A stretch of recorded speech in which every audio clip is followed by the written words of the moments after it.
कधी ना आपण एखाद्या महान व्यक्तीचं चरित्र वाचताना असा विचार येतो की समजा आपण त्या पुस्तकाचं पहिलं पान उघडलं. तिथे त्या व्यक्तीचा जन्म होतो. मग पुढे वाचत गेल्यावर आपण कथेच्या अगदी सर्वोच्च बिंदूवर पोचतो, म्हणजे क्लायमॅक्सवर. बरोबर, जिथे सगळ्यात महत्वाची घटना घडते. अगदी तेच, जिथे ती व्यक्ती जगाला कलाटणी देणारं काहीतरी मोठं काम करते किंवा एखादं सर्वोच्च ज्ञान मिळवते, आणि मग शेवटी आपण पुस्तकाचं शेवटचं पान वाचतो जिथे त्या व्यक्तीचा जीवन प्रवास संपतो. हो, आयुष्याची सांगता होते तिथे. आता गणिताच्या किंवा साध्या संभाव्यतेच्या म्हणजे प्रॉबॅबिलिटीच्या नियमानुसार विचार केला तर या तिन्ही घटना वेगवेगळ्या तारखांना किंवा वेगवेगळ्या ऋतूंमध्ये घडायला हव्यात, बरोबर? साहजिकच आहे, तसंच होतं सहसा. पण जर मी असं म्हटलं की मानवी इतिहासात असा एक अभूतपूर्व अध्याय आहे जिथे एकाच व्यक्तीचा जन्म, त्याची ती सर्वोच्च ज्ञानप्राप्ती आणि त्याचा अंतिम श्वास हे सगळं एकाच तारखेला झालंय, आणि तेही एकाच चंद्राच्या साक्षीने. हो, म्हणजे गणिताच्या दृष्टीने ही शक्यता जवळपास अशक्यच आहे. तरीही इसवी सन पूर्व 623 मध्ये या अशक्यप्राय वाटणाऱ्या चक्राची सुरुवात झाली होती. खरं तर याच एका कारणामुळे वैशाख पौर्णिमेचा हा जो दिवस आहे ना, तो मानवी इतिहासात अत्यंत गूढ आणि तितकाच आकर्षक टप्पा बनून राहतो. वरवर पाहता लोकांना हा फक्त एका तारखेचा योगायोग वाटू शकतो, पण जेव्हा आपण या घटनांच्या अगदी मुळाशी जातो तेव्हा लक्षात येतं की हा केवळ एका व्यक्तीचा प्रवास नव्हता. मग तो नेमका कशाचा प्रवास होता? हा मानवी मनाला गुलामगिरीतून मुक्त करणाऱ्या एका महान विचारधारेचा उदय होता. तिचा विकास आणि तिचा परमोच्च बिंदू, या तिन्ही गोष्टींचा तो एक अद्भुत संगम आहे. आपण आज ज्याला बुद्ध पौर्णिमा किंवा बुद्ध जयंती म्हणतो ना, हो, सुट्टी असते आपल्याला त्या दिवशी. अगदी, पण तो केवळ एक सण नाहीये. तो मानवी उत्क्रांतीच्या त्या मानसिक आणि आध्यात्मिक प्रवासाचा एक खूप मोठा, काय म्हणता येईल त्याला, चेक पॉइंट आहे. चेक पॉइंट हा शब्द खूप छान आहे, आणि म्हणूनच या सखोल चर्चेमध्ये आपण यात संपूर्ण प्रवासाची उकल करणार आहोत. नक्कीच. केवळ इतिहासात काय घडलं हे नाही, तर ते का आणि कसं घडलं हे शोधून काढायचं आहे. आणि सर्वात महत्त्वाचं म्हणजे आजच्या या वेगवान, सतत गोंधळलेल्या जगात तो शांततेचा आणि आत्मचिंतनाचा मध्यम मार्ग कसा लागू पडतो हेही पाहायचंय. हो, कारण शेवटी इतिहास हा आजच्या वर्तमानासाठीच असतो. अगदी बरोबर, कारण आपण इतिहासाची पुस्तकं वाचतो, तारखा पाठ करतो, पण इसवी सन पूर्व 623 मधल्या त्या नेपाळच्या लुंबिनी वनात नेमकं काय घडत होतं, इथून जर सुरुवात केली ना तर चित्र पूर्णपणे वेगळं दिसतं. टकते कोणती? आपण नेहमी असं ऐकतो की त्यांनी दुःखाचं कारण शोधण्यासाठी राजवाडा सोडला. आता हे असं एका ओळीत वाचायला किंवा सांगायला खूप सोपं वाटतं, पण मानसशास्त्रीय दृष्टिकोनातून विचार केला तर एका माणसाने अचानक एका रात्रीत सगळं सोडून जाणं, हे असं घडणं शक्य वाटत नाही मला. काहीतरी बॅकग्राऊंड असली पाहिजे ना. तुमचं म्हणणं अगदी रास्त आहे, आणि अजिबात नाही, तो काही रातोरात घेतलेला निर्णय नव्हताच मुळी. बरं. आपण जर त्या राजवाड्याच्या वातावरणाचा विचार केला तर सिद्धार्थाला दुखाची, आजाराची किंवा मृत्यूची साधी सावलीही पडू नये अशी कडक व्यवस्था करण्यात आली होती. म्हणजे एकदम प्रोटेक्टेड वातावरण. अगदी. त्यांच्यासाठी 3 वेगवेगळ्या ऋतूंसाठी 3 वेगवेगळे राजवाडे होते. एक प्रकारे तो एक गोल्डन केज किंवा सोन्याचा पिंजराच होता, जिथे सगळं काही अतिशय परिपूर्ण होतं. काहीच कमी नव्हती. पण मानवी मनाची एक मोठी खासियत असते बघा. काय?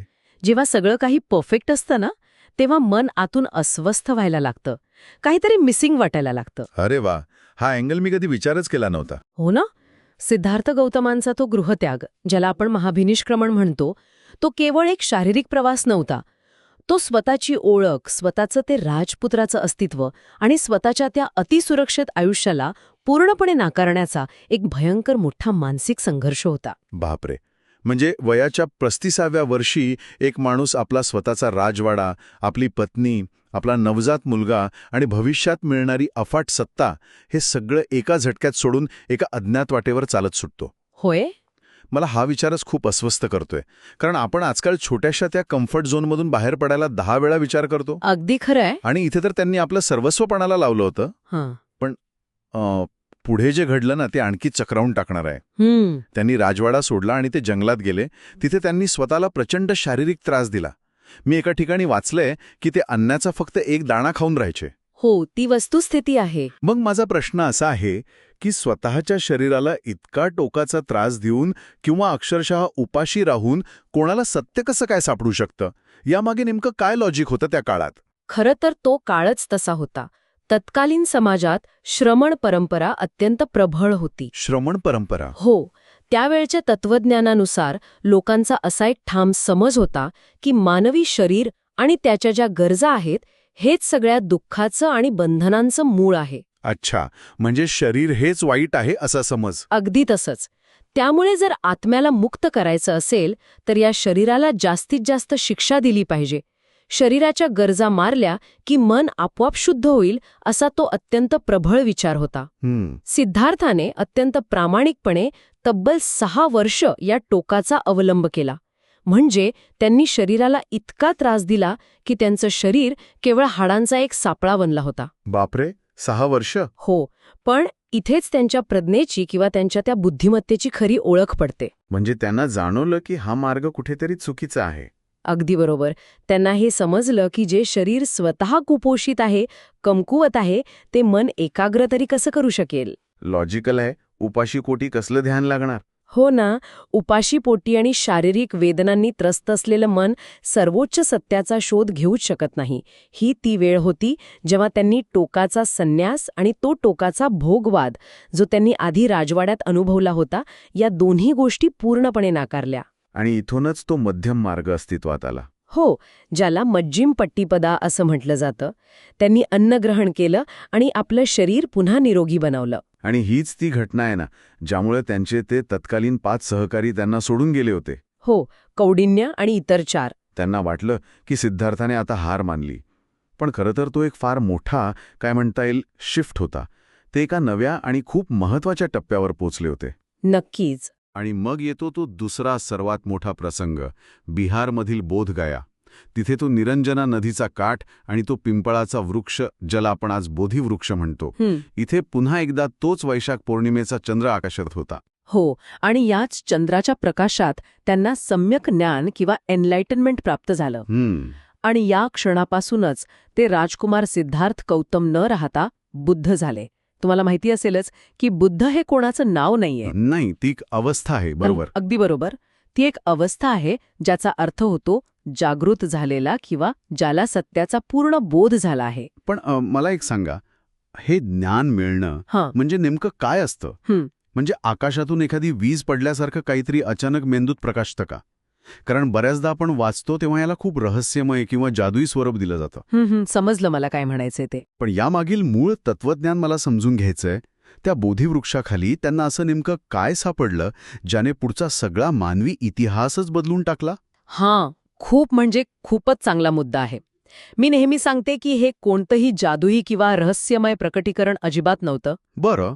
तो एक अत्यंत सखोल, मानसशास्त्रीय आणि पूर्णपणे वैज्ञानिक स्वरूपाचा शोध होता. बुद्धांना त्या रात्री प्रतित्यसमुत्पाद या सिद्धांताचा साक्षात्कार झाला. प्रतित्यसमुत्पाद हा शब्द जरा जड वाटतोय. इंग्रजीत याला डिपेंडेंट ऑरिजिनेशन म्हणतात. सोप्या भाषेत सांगायचं तर हे आहे म्हणून ते आहे. म्हणजे कॉज अँड इफेक्ट. अगदी तसंच. जगात कोणतीही गोष्ट विनाकारण घडत नाही. प्रत्येक गोष्टीला एक कारण असतं. जर मानवी जीवनात दुःख आहे तर त्या दुःखालाही एक विशिष्ट कारण असलं पाहिजे, जे त्यांनी तृष्णा किंवा आवाजेवी इच्छा असं सांगितलं. अस्तित्वात असला पाहिजे.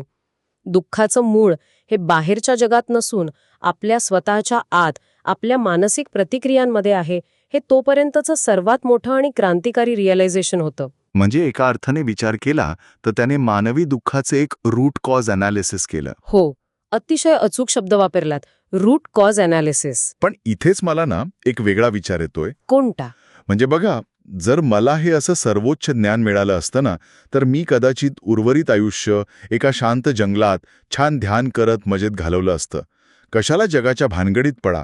पण बुद्ध तिथे थांबले नाहीत. आणि हेच त्यांना इतर अनेक तत्कालीन विचारवंतांपेक्षा वेगळं ठरवतं. ज्ञानप्राप्तीनंतर ते एका जागी बसून राहिले नाहीत. सलग 45 वर्ष ते गावोगावी अनवाणी चालत राहिले. 45 वर्ष? हो, त्यांनी आपला धम्म, आपला विचार लोकांपर्यंत पोहोचवला. राजे महाराजे, मोठे व्यापारी, सामान्य शेतकरी, एवढंच काय तर अंगुलीमालासारख्या खुन्यापर्यंत ते पोहोचले. म्हणजे त्यांनी कोणामध्येच भेदभाव केला नाही? अजिबात नाही. त्यांनी हे ज्ञान कोणा एका विशिष्ट वर्गपुरतं मर्यादित ठेवले नाही.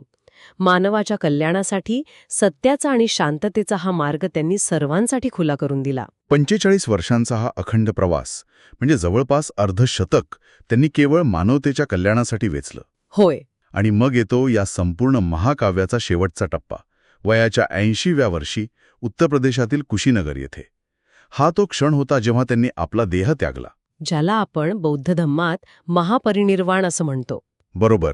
आणि सर्वात थक्क करणारी गोष्ट म्हणजे हा जो अंतिम निरोप होता ना, तोही त्याच वैशाख पौर्णिमेच्या दिवशी झाला. जन्म, ज्ञानप्राप्ती आणि महापरिनिर्वाण हे तीनही टप्पे एकाच तिथीला घडणं हा खरोखरच एक असा योगायोग आहे जो निसर्गाचा आणि मानवी आयुष्याच्या एका परिपूर्ण चक्राचं प्रतिनिधित्व करतो. अगदी खरंय. पौर्णिमेचा चंद्र जसा पूर्णत्वाला पोचतो ना, तसाच एका मानवी आयुष्याचा, शोधाचा आणि मुक्तीचा प्रवास इथे पूर्णत्वाला पोचला होता. वा, खूप सुंदर उपमा आहे ही. आता आपण याच्या दुसऱ्या आणि आजच्या काळात अत्यंत महत्वाच्या असणाऱ्या बाजूकडे वळूया. म्हणजे याचं आजचं महत्व. हो, कारण आपण पाहतो की आजकाल सण म्हणजे नुसता गाजावाजा, गर्दी आणि बाह्य उत्सवाचं एक स्वरूप आलंय. सगळीकडे डीजे आणि गोंधळ. पण बौद्ध अनुयायांसाठी हा दिवस पूर्णपणे वेगळा असतो. अगदी बरोबर. हा दिवस बाहेर काहीतरी शोधण्याचा नसून स्वतःच्या आत डोकावून पाहण्याचा आहे. माझ्या डोक्यात मगापासून एक विचार सतत येतोय. कोणता विचार? जेव्हा आपण विहारात जाऊन त्रिशरण आणि पंचशील ग्रहण करण्याबद्दल बोलतो ना, तेव्हा मला हे एखादा सॉफ्टवेअर अपडेट सारखं वाटतं. सॉफ्टवेअर अपडेट कसं काय? म्हणजे बघा, आपल्या मेंदू आणि आपलं मन रोजच्या जगण्यातल्या ताणतणावांनी, राग, लोभ या विकारांनी पूर्णपणे हँग झालेलं असतं. आणि मग तुम्ही असा एक वेळ काढता जिथे हे अनावश्यक व्हायरस किंवा विकार क्लीन केले जातात. अरे वा, हे अगदी तसंच काम करतं. त्रिशरण आणि पंचशील ग्रहण करणं ही केवळ एखादी धार्मिक कर्मकांडाची पद्धत नाहीये. तिचं एक ठराविक असं मानसशास्त्र आहे. कसं काम करतं ते मानसशास्त्र? जेव्हा लोक विहारात जाऊन म्हणतात ना, बुद्धम शरणम गच्छामी, धम्मम शरणम गच्छामी, संगम शरणम गच्छामी, म्हणजे मी बुद्ध, धम्म आणि संघाला शरण जातो, तेव्हा ते कोणत्याही देवतेला शरण जात नसतात. ते बुद्धांच्या रूपातल्या त्या जागृत अवस्थेला शरण जात असतात. धम्म म्हणजे त्या सत्याच्या, निसर्गाच्या नियमाला शरण जाणं. पण इथेच माझा एक प्रश्न आहे. विचारा ना. बुद्ध समजण्यासारखा आहे. धम्म म्हणजे तो मार्ग, हेही मला समजलं. पण हे संघ का? म्हणजे हा जर पूर्णपणे स्वतःच्या आतला आत्मचिंतनाचा प्रवास आहे, तर मला लोकांच्या समूहाची किंवा या संघाची काय गरज आहे? मी एकटा हे सगळं करू शकत नाही का? हा खूपच महत्वाचा मुद्दा आहे. असं आहे की मानवी मन अत्यंत चंचल असतं. ते तर आहेच. एखादी चांगली सवय लावून घेणं आणि मुख्य म्हणजे ती टिकवून ठेवणं हे एकट्या माणसासाठी खूप कठीण असतं. संघ म्हणजे अशा लोकांचा समूह जे त्याच सत्याच्या मार्गावर चालत आहेत. अच्छा, म्हणजे समविचारी लोक. हो. जेव्हा तुम्ही चुकता, जेव्हा तुमचा मार्ग भरकटतो किंवा जेव्हा तुम्हाला नुसती प्रेरणा हवी असते ना, तेव्हा हा समूह किंवा ही इकोसिस्टम तुम्हाला सावरते. संघ हे एक सुरक्षित वातावरण आहे जिथे तुम्ही विना अडथळा प्रगती करू शकता. म्हणूनच त्रिशरणात संघाला इतकं अनन्यसाधारण महत्त्व दिलं गेलंय. आता लॉजिक एकदम क्लिअर झालं. म्हणजे ती एक प्रकारची सपोर्ट सिस्टम आहे. अगदी तसंच. आणि यासोबतच येतं ते पंचशील, म्हणजे 5 नैतिक तत्वांचे पालन करण्याचा संकल्प. जीवहत्या न करणे, चोरी न करणे, व्यभिचार न करणे, खोटे न बोलणे आणि मादक पदार्थांचे सेवन न करणे. बरोबर. पण याला ना मी थोड्या एका वेगळ्या अँगलनी पाहतो. सांगा ना, कोणता अँगल? मला वाटतं हे फक्त समाजासाठी चांगले नियम नाहीत, तर हे स्वतःचा कॉग्निटिव्ह लोड म्हणजे मानसिक ताण कमी करण्याचे खूप प्रॅक्टिकल मार्ग आहेत. हे कसं काय? म्हणजे बघा, जर तुम्ही खोटं बोलला नाहीत तर तुम्हाला ते खोटं लक्षात ठेवण्याचा ताण नसतो. जर तुम्ही चोरीच केली नाही तर पकडले जाण्याची भीती नसते. एका अर्थाने हे नियम तुमच्या मनाची रॅम मोकळी करतात, जेणेकरून तुम्ही उच्च पातळीवर विचार करू शकाल. वाह, हा दृष्टिकोन अगदी योग्य आहे. मन शांत असेल तरच ते सखोल विचार करू शकतं. आणि हे मन शांत करण्याची सर्वात प्रभावी पद्धत म्हणजे विपश्यना किंवा ध्यानधारणा, ज्याचा अभ्यास या बुद्ध पौर्णिमेच्या दिवशी विशेषत्वाने केला जातो. ज्ञान आहे. आपण ऐकतो की नुसतं श्वासावर लक्ष केंद्रित करायचं किंवा शरीरावरील ज्या संवेदना आहेत त्या तटस्थपणे पाहायच्या. हो, तीच प्राथमिक पद्धत आहे. पण मला हे कळत नाहीये की केवळ तटस्थपणे पाहण्याने माणसाचं दुःख कसं काय कमी होऊ शकतं. हा मेकॅनिझम मला थोडा नीट समजून घ्यायचा आहे. यामागे ना न्यूरोसायन्स आणि मानसशास्त्राचा खूप खोल संबंध आहे. सामान्यतः आपल्या मनाची एक ऑटोमॅटिक सवय असते. कोणती सवय? जेव्हा शरीराला एखादी सुखद संवेदना होते, समजा छान वास आला किंवा काहीतरी चांगली चव लागली, तेव्हा मन लगेच म्हणतं मला हे आणखी हवंय. याला आपण राग किंवा आसक्ती म्हणतो. बरोबर. आणि जेव्हा एखादी वेदना होते, उदाहरणार्थ पाय दुखतोय किंवा खूप उकडतंय, तेव्हा मन लगेच म्हणतं मला हे अजिबात नकोय. याला द्वेष म्हणतात. आपण आयुष्यभर फक्त रिॲक्ट म्हणजे प्रतिक्रिया करत असतो. म्हणजे आपण एका लूपमध्ये अडकलेले असतो. अगदी. विपश्यना म्हणजे या ऑटो पायलट मोडला मॅन्युअल मोडवर आणणं. अरे वा. जेव्हा तुम्ही शांत बसता आणि शरीरावर एखादी वेदना होते, तेव्हा तुम्ही प्रतिक्रिया न घेता फक्त त्या वेदनेचं तटस्थपणे निरीक्षण करता. तुम्ही तुमच्या मेंदूला अक्षरशः शिकवता की प्रत्येक गोष्टीवर प्रतिक्रिया देण्याची काहीच गरज नाही. बापरे, हे खूपच प्रभावशाली आहे. म्हणजे एका अर्थाने आपण आपल्या मेंदूचे न्यूरल पाथवेज बदलत असतो. होय, अगदी तेच करतो आपण. परिस्थितीवर चिडचिड करण्याची किंवा लगेच हताश होण्याची जी सवय मेंदूला वर्षानुवर्ष लागलेली असते, ती सवय आपण जाणीवपूर्वक मोडतो. अगदी तसंच. आणि जेव्हा ही प्रतिक्रिया देण्याची सवय मोडते ना, तेव्हा मन खऱ्या अर्थाने शांत होतं. त्यालाच आपण विकारमुक्त होणं असं म्हणतो. बुद्धत्व ही काही बाहेरून विकत मिळणारी किंवा कोणीतरी तथास्तु म्हणून आशीर्वाद दिल्याने मिळणारी गोष्ट नाहीये. ती अशाच सततच्या आत्मनिरीक्षणातून आणि स्वतःवर काम करून प्राप्त होणारी अवस्था आहे. म्हणूनच वैशाख पौर्णिमेच्या दिवशी या विपश्यनेला इतकं महत्त्व आहे. नक्कीच. आणि मला वाटतं याचाच पुढचा टप्पा म्हणजे मैत्रीभाव आणि करुणा. कारण जेव्हा तुमचं स्वतःचं मन आतून शांत होतं, तेव्हा तुम्ही आपोआप इतरांच्या दुःखाबद्दल संवेदनशील होता. पण इथे मला असं वाटतं की नुसतं मनातल्या मनात कोणाबद्दल तरी वाईट वाटणं म्हणजे करुणा नाहीये. नाही, अजिबात नाही. सहानुभूती आणि करुणा यात खूप मोठा फरक आहे. तो कसा?